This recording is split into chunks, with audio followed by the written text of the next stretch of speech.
2025 में एक लड़के की शादी होती है। दोस्तों अक्सर ज़्यादातर लोग बाग गर्मियों में इस तरह से शादी करते हैं जिससे कि ज़्यादा कपड़ों का इंतजाम ना करना पड़े, कोई बाहर सो जाए, कोई छत पर सो जाए, इसी तरह से सारे रिश्तेदारों का कामकाज चल जाता है। यहाँ पर भी एक लड़के की मई महीने में आराम से शादी हो जाती है। दुल्हन यहाँ पर अपने परिवार में आ जाती है। उसके बाद यहाँ पर 2-3 दिन तक तो अंदर सोती है, लेकिन गर्मी बहुत ज़्यादा थी। अक्सर उस गांव में रात को लाइट चली जाती और रात भर लाइट नहीं आती। वो पूरी रात भर बीजना लेकर वहाँ पर बैठी रहती। दोस्तों एक दिन का वाक़या होता है, फिर वो यहाँ पर छत पर सो जाती है। छत पर उसका बहनोई भी सोया हुआ होता है। उसके बाद रात को एक दिन इतना ज़्यादा हंगामा हो जाता है, जिस हंगामा को सुनकर अड़ोसी पड़ोसी यार रिश्तेदार सबकी आंखें खुल जाती हैं। दोस्तों आप भी अगर पूरे मामले को जानना चाहते हैं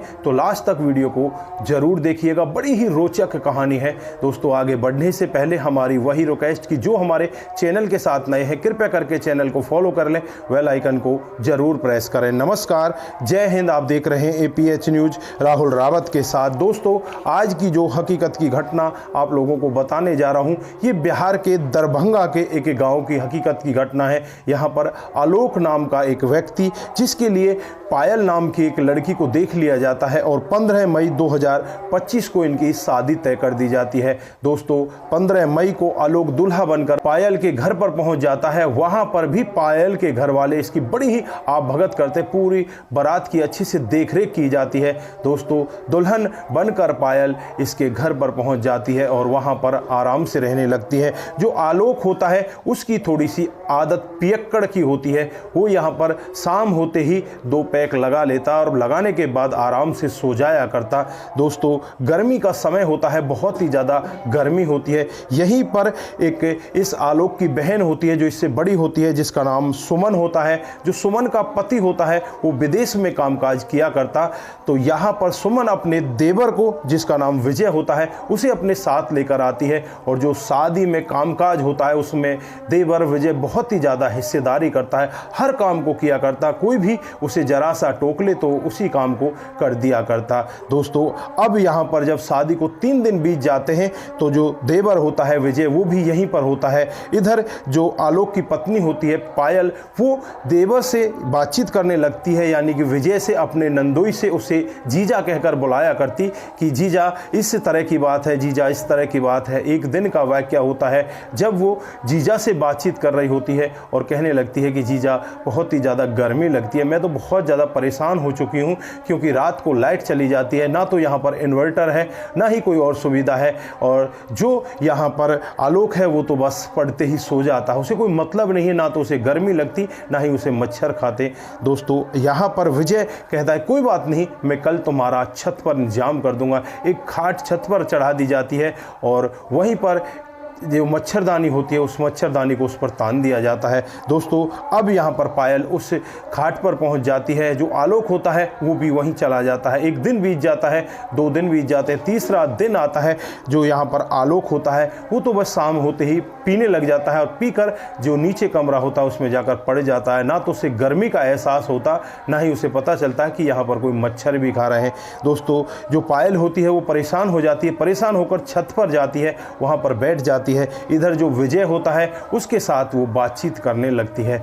सुमन यहाँ पर देखती है कि उसका देवर तेरी भाभी से बातचीत कर रहा है तो उसे भी कोई बुरा नहीं लगता। कहते कि ठीक है, गर्मी का समय है, आपस में बातचीत करें। सभी लोग सो जाते हैं, ज़्यादातर लोग छत पर ही सो जाया करते।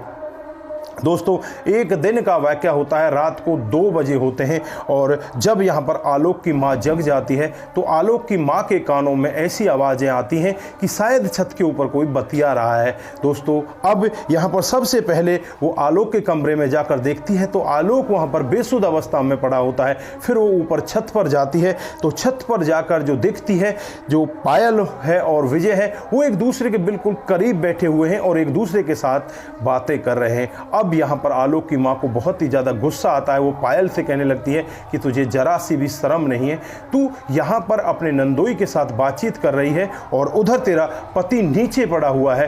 दोस्तों यहाँ पर पायल कहने लगती है कि माँ जी बहुत गर्मी है, गर्मी में मैं नीचे कैसे सोऊं, उसे तो कोई मतलब ही नहीं है, वो तो आराम से नीचे सो जाता है, वो तो 2 पैक लगा कर सोता है, उसे कोई दिक्कत नहीं है, ना तो उसे मच्छर खाते ना ही गर्मी उसे लगती। दोस्तों यहाँ पर माँ को भी गुस्सा आने लगता, वो कहने लगती है कि तू मेरे बेटे को पियक्कड़ कह रही है, तुझे शर्म नहीं है। झगड़ा बढ़ जाता है। इधर जो आलोक होता है, आलोक को जाकर वो माँ जगाती है और कहने लगती है तू यहाँ पर पड़ा हुआ है, तेरी पत्नी ऊपर रंगरलियां मना रही है। दोस्तों इस तरह का वाक्य जब कोई पति सुने तो उसका गुस्सा भी 7वें आसमान पर होता है। इधर आलोक ऊपर पहुंच जाता है और ऊपर जो यहाँ पर विजय होता है उसको मारने के लिए चढ़ पड़ता है। बीच में सुमन आ जाती है और सुमन कहने लगती है कि खबरदार अगर तूने मेरे देवर को हाथ भी लगाया, तू इतना ही भला होता तो तू ऊपर आकर सोता, तू यहाँ पर अपनी पत्नी को गर्मी में मरने कैसे देता, तू तो इंसान ही नहीं है, तू तो भेड़िया है। इस तरह से उस भाई को बातें करने लगती है। और यहाँ पर पायल जो होती है वो चुपचाप बैठी होती है और जो सुमन होती है वो कहने लगती है कि हम सुबह ही यहाँ से चले जाएंगे, हमें तुम्हारे घर में नहीं, जब तुम्हें काम था तब तो तुम्हें हम बहुत अच्छे लग रहे थे, विजय भी बहुत अच्छा लग रहा था, अब तुम्हारी बहू से इस विजय ने बात क्या कर ली तो तुम्हें ये बहुत बुरा लग रहा है। दोस्तों यहाँ पर सुमन को भी ऐसा लग रहा था कि अगर यहाँ पर विजय के साथ कुछ उल्टा पुल्टा हुआ तो तेरी सास तुझसे कहेगी, तेरा ससुर तुझसे कहेगा, तेरा देवर भी तुझसे कहने लगेगा कि तेरे गांव में गया था, उस तरह से वहां पर मेरी बेइज्जती हुई थी। दोस्तों जैसे ही अगली सुबह होती है, सुबह होते ही जो सुमन होती है विजय को लेकर यहां से जाने लगती है। जो पायल होती है सूखी हुई आंखों से विजय की तरफ देखने लगती है। विजय भी एक बार उसकी तरफ देखता है और फिर वहां से सीधा अपने घर चला जाता है। दोस्तों अब यहां पर पायल को लगने लगता है कि तेरी वजह से ही विजय के साथ ऐसा हुआ है। अब पायल यहाँ पर विजय के पास फ़ोन करती है और कहने लगती है कि मुझे माफ़ कर देना, मेरी वजह से ही ये ऐसा हुआ है। लेकिन यहाँ पर विजय कहता है कि नहीं नहीं, इसमें तुम्हारी कोई कमी नहीं है, ये सब पता नहीं उन लोगों ने क्यों किया, जबकि हमारे और तुम्हारे बीच में तो कोई ऐसी बात ही नहीं थी। दोस्तों अब यहाँ पर ये धीरे धीरे करके बातचीत करने लगते हैं और कुछ ही दिनों के बाद जो पायल होती है वो अपने मायके में चली जाती है और मायके में जाने के बाद वो विजय से हर घंटे बातें करने लगती है। बहुत ज़्यादा इनकी बातचीत होने लगती है और बातचीतों का सिलसिला इस कदर आगे बढ़ जाता है, दोनों एक दूसरे के करीबियों में आ जाते हैं और फिर पहली बार जब एक दूसरे से मिलते हैं तो सारी मर्यादाओं को ये तोड़ देते हैं। दोस्तों पति पत्नी की तरह एक दूसरे के साथ मिलते हैं और उसके बाद एक दिन का वाक़या होता है जब पायल विजय के साथ अपने मायके से फरार हो जाती है। दोस्तों ये सब जब आलोक को और आलोक के परिवार को पता चलता है तो वो लोग बहुत ही ज़्यादा दुखी होते हैं और नज़दीकी थाने में पहुंच जाते हैं। थाने में पहुंचकर जो उनकी बेटी होती है सुमन के खिलाफ मामला दर्ज कराते हैं और कहते हैं कि सुमन ने अपने देवर के साथ मिलकर हमारे घर की बहू को भगा लिया है। दोस्तों उसके बाद मामला पंचायत में पहुंच जाता है, आसपास के लोग इकट्ठा होने लगते हैं। इकट्ठा होने के बाद जब यहाँ पर पंचायत में ये फैसला पहुँचता है तो पायल को भी बुलाया जाता है।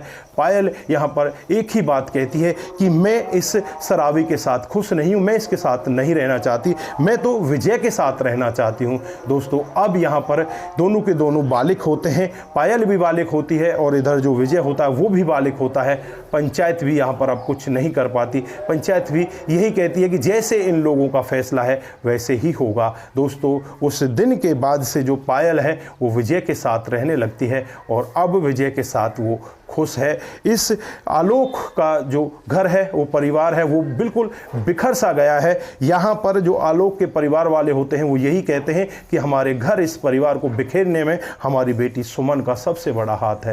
दोस्तों आप लोग यहाँ पर क्या कहना चाहते हैं, क्या सुमन का इसमें आपको हाथ दिखाई दे रहा है? आपकी जो भी राय है एक बार कमेंट बॉक्स में ज़रूर दीजिएगा। आज के लिए बस इतना ही, फिर मिलते हैं किसी नए मूड के साथ। तब तक के लिए आप अपना ख्याल रखें, परिवार का ख्याल रखें, सतर्क रहें, सावधान रहें और अपने आप को जरूर बचा कर रखें। रिश्तों की अहमियत को जरूर समझें। नमस्कार, जय हिंद, जय भारत।